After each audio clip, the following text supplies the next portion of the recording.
So somebody asked me how to draw faces, and I'm going to talk about that. But first, I want to talk about questions like that, right? How do you draw a face? How do you draw, how do you draw a puppy? How do you draw a baby?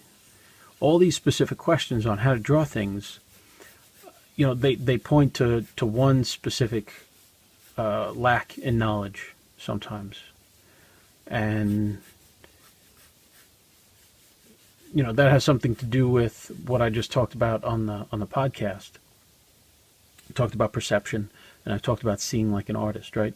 In order to draw these things, whether it's something that's right in front of you, or it's something that you just made up out of your head, or it's something in a piece of reference, right? It doesn't have to be three-dimensional; it could be two-dimensional in front of you. You have to start to perceive things differently. You have to start to see things like an artist, and that also involves deconstructing things. And in order to understand them, you look at them, you examine what makes them up, what shapes and forms make them up, and then when it comes time to draw it, you kind of reconstruct it on paper. So it's kind of like an alphabet. You take letters, which are the simplest symbols, and you combine those to make sounds slightly more complex. Then you combine those sounds to make words, and so on and so forth through sentences and paragraphs. And well, this is your alphabet, right? You have here 2D shapes, two-dimensional shapes.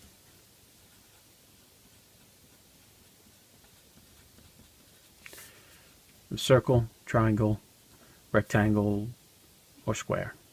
Right? Then you have your forms, slightly more complex. Right? The difference between shapes and forms is forms are three-dimensional. So simplest form, these are your letters. They get a little more complicated. They become forms. Right? But now you combine these things into more complicated things, and so on and so forth. What do I mean by that? All right, well, take the lamp right in front of me. You can't see it, but it's my desk lamp.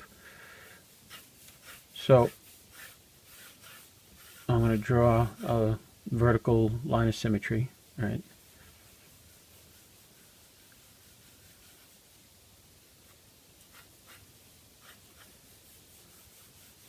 Now what I'm doing is blocking the whole thing in, and these are good things to get in the habit of.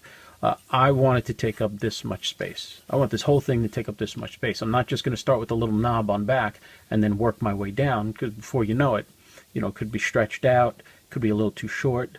So I want to make sure I know how much space this is taking up. All right, so we blocked it in, and then now I'm drawing my larger shapes. We talked about process and how to draw. Once you learn how to draw one thing, you can use that knowledge to draw lots of other things. So sphere, modify it. Cylinder, modifying around the top. Cone, modify. Now I can go to the next phase, where I tighten things up a little bit.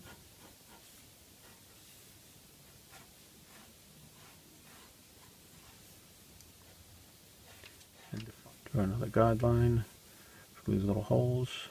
And this is another thing I'm talking about, when it comes to perception. Just perception and experience. There are these little vents across the top of it. And, perception tells me that the tops and bottoms of them are, following a line that's parallel to this. Right? And the bottoms of these are following a line that's parallel to kind of this crease right here. Experience tells me that the best way to handle that, rather than just start with one, do the next, do the next, do the next, because then, they might be all kind of fucked up and, not parallel to these things, is I draw my guidelines. And then I can toss in these shapes. And now, I'm gonna talk about this at length in either another podcast or another video. But when I draw these things, this is all my interpretation. I mean, this is pretty close, but I'm not going for photorealism. If you want photorealism, and this is where my opinion starts to differ from some of the teachers that I've had, some of the people that I work with. If you want to draw something and make it look absolutely photorealistic, right now I'm going to start getting into the value over here. So if you want to draw something and make it look absolutely photorealistic, just fucking take a photo of it. If you want it to look like a drawing, toss it into Photoshop. 10 minutes later, you have a drawing that looks photorealistic. Now, if you like copying photographs, there's nothing wrong with that. There's nothing inherently evil about it.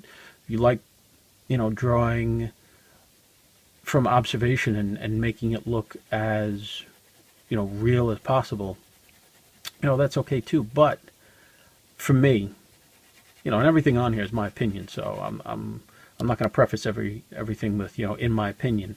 But to me, that's a waste of time. Everyone's so unique, and everyone has their own perspective about so many things. It seems like a shame to only work that way. If you mix it in, if you like drawing that way and you do it as an exercise or just as one of your your techniques, then great. Or if it's just a fucking hobby and you don't give a shit what I say, you just want to fucking relieve some stress, that's great. But for what I do, and what I know a lot of people do out there, to be a slave to the reference material or what's in front of you, is what's the word? I think it becomes a handicap. I think you're hindering yourself. It's like if everyone were to write in fucking Helvetica. There's no personality to it. That's what's nice about, having different fonts. That's what's nice about all those, everyone has their own, style of handwriting. Well, everyone has their own way of making marks on paper.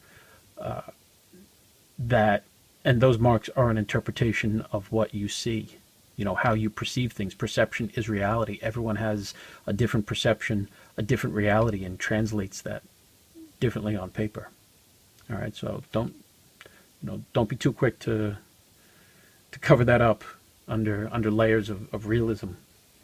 Now, what's my point? Okay, same process, totally different thing. If I want to draw, say, I like starting off in blue. I just like the way it looks. To do a blue understructure and then do the graphite over it, or or ink. Say you want to draw a profile of someone. Start off with really basic shapes, right? I start off with guidelines and blocking it in. Well, here's my guideline. And boom, boom, boom. We'll talk about facial proportions some other time. I don't want to ignore that person's question. Okay, so there's phase one. All right, hopefully you could see that. Now I'm going to go in and start drawing my guidelines. Right, eyes are halfway down, center halfway down from the top of the head to the chin. Nose is halfway from here to here. Lower lip is halfway between here and here. The ear, the jaw is about halfway from the back of the head to the front of the head. Starts about halfway down. The ear is just behind that. Okay. So, same process as this. And just like the lamp, I didn't start with the knob and then work my way down. I didn't start with the eyes and then, work my way around the face. I blocked in the whole thing. Moving on to the secondary details. All right, not working too tight, not falling in love with any particular feature. Now I'm going to go in with my graphite, tighten things up a little bit. And the style I'm working in is kind of a comic book style, or, whatever. It's the style that I use when I draw comics, let's put it that way. But it really doesn't matter whether you're working this way or, you're working with a lot of different values and gradations and stuff like that. The process is still the same. Going from big to small, general to specific. There we go. I have the structure down. I put in the secondary details. I tightened it up, and now I could go in and start to add value. Okay, two totally different things, two different styles. This is a little more. This is a little more fully rendered. But the process was the same. Okay. You're still perceiving things like an artist in the sense that you're deconstructing them so you can understand them better, so you can kind of move them around and create that three-dimensional model in your head. All right, and if anyone's ever used any of those 3D programs on a computer or a smartphone or a tablet or whatever, you have something that you can spin around and light differently and look at from the top and the bottom and all sorts of different directions. Well, once you learn how to do this, right, you get good at it, and you just have experience under your belt, you start to build pretty detailed three-dimensional models in your head, and then instead of having to be a slave to reference or have the thing in front of you, you could draw a lot of it just from that three-dimensional model in your head.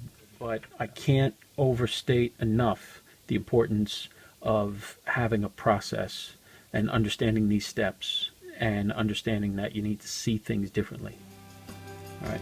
Like I said, if you have any questions, shoot me a line. I'd love to hear from you. Hope you enjoyed the video. I'll talk to you soon.